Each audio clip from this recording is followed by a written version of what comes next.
Democrats had all the leverage. 40 days into a Republican government shutdown, the public furious, the polls on their side, and 8 Senate Democrats still caved. Because this ain't about one vote. It's about a system designed to protect the powerful from the outrage of the powerless. They just won a huge election that threw out Republicans from Mississippi to Georgia to Virginia.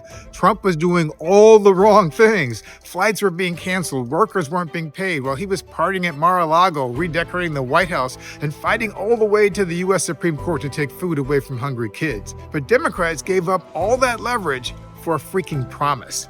Not a policy, a promise of a vote in December to protect health care. Retiring Senator Jeanne Shaheen said Democrats got a guaranteed vote. That's not a win, that's a calendar appointment.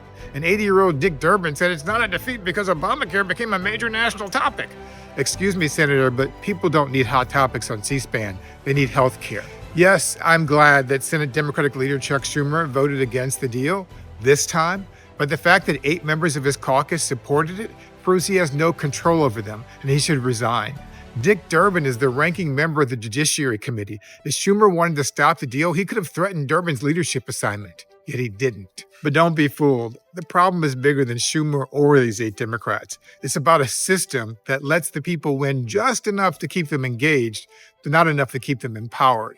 And frankly, it's starting to look a little scripted. 6 of the 8 Democrats who caved on Sunday already folded back in March. They keep shuffling the villains, but the result remains the same. Remember 4 years ago when Arizona Democrat Kyrsten Sinema walked onto the Senate floor with her designer bag on her shoulder and did her little curtsy as she turned her thumbs down on raising the minimum wage for working families? Some people thought if Democrats could just get rid of Sinema and Joe Manchin in West Virginia, then they could get things done. But there's always someone, right? From Joe Lieberman killing the public option on healthcare in 2009 to John Fetterman normalizing Trump in 2025, there's always just the right number of politicians to stop the people's progress.